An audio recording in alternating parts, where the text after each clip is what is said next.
وعلى آله وأصحابه وأهل بيته وذرياته أجمعين والعاقبة للمتقين.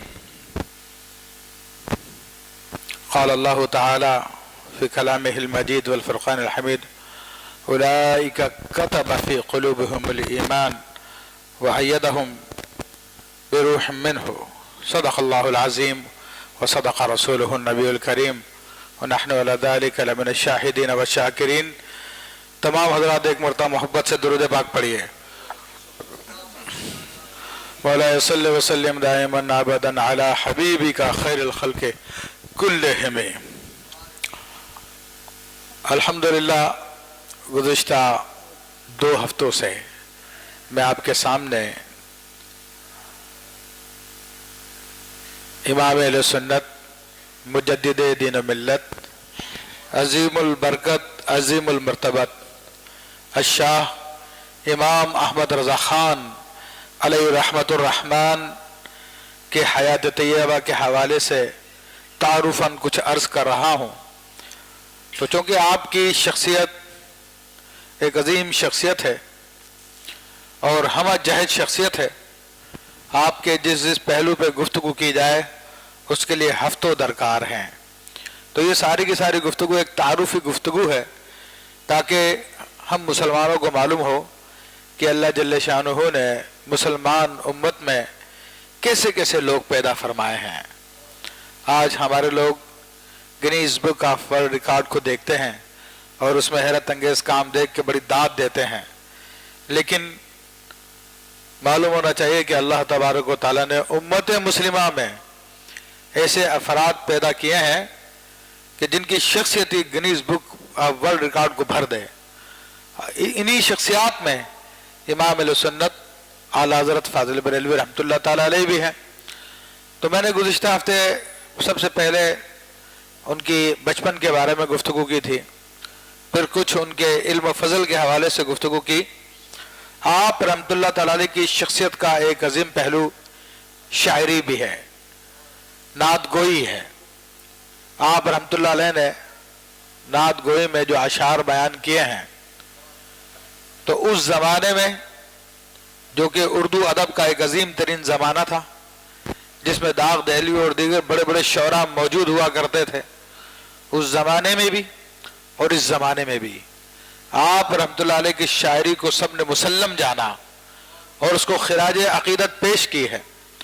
اور امام اہل سنت فاضل بریلوی رحمۃ اللہ علیہ کی شاعری کوئی عام شاعری نہیں ہے، بلکہ وہ قرآن مجید فرقان حمید کی آیات کا ترجمہ ہے، وہ نبی علیہ الصلوۃ والسلام کی احادیث کا ترجمہ ہے جو غزل کی اور نظم کی زبان میں آپ نے بیان فرمائی. آپ رحمۃ اللہ علیہ کی شاعری میں اردو کے جتنے بھی اصناف سخن ہیں تقریباً سب پر آپ نے کلام فرمایا، اور ایسا کلام فرمایا کہ بڑے بڑے شعراء آپ کے اس کلام کے سامنے انگشت بدندہ ہیں، حیران ہیں کہ کیسی عظیم شاعری آپ کی. آپ نے اپنی شاعری کا اصول خود متعین فرمایا کہ آپ کی شاعری کیسی شاعری ہے. آپ فرماتے ہیں قرآن سے میں نے نعت گوئی سیکھی، قرآن سے میں نے نعت گوئی سیکھی، یعنی احکام شریعت بھی رہے ملحوظ، کہ شریعت کے احکام بھی ملحوظ رہنا چاہیے. کیوں نعت آپ فرماتے ہیں کہ یہ تلوار سے زیادہ باریک دھار پہ چلنا ہے کہ آدمی کمی کرے تو شان رسالت میں کمی ہو جاتی ہے، وہ گستاخی ہو جاتی ہے، اور زیادہ بڑھائے تو ذات الوہیت میں داخل کیا جا سکتا ہے. تو کہا کہ اس میں بڑی احتیاط کی ضرورت ہے. آپ رحمۃ اللہ تعالیٰ علیہ نے صحابہ کرام کے نقش قدم پہ چلتے ہوئے شاعری کی. نبی کریم رؤوف الرحیم صلی اللہ تعالی علیہ وآلہ وسلم کے صحابہ کرام میں متعدد صحابہ کرام ایسے ہیں جو باقاعدہ رسول اللہ صلی اللہ علیہ وسلم کی شان میں نعتیں لکھتے تھے، قصیدے لکھتے تھے. آپ علیہ الصلوۃ والسلام کے دشمنوں کی، آپ کے مخالفوں کی ہجو لکھتے تھے، جن میں سیدنا علی کرم اللہ وجہ الکریم رضی اللہ تعالیٰ کا نام نامی بھی ہے، حضرت طلحہ رضی اللہ تعالیٰ کا نام آتا ہے، حضرت ابو دجانہ رضی اللہ تعالیٰ کا نام آتا ہے، حضرت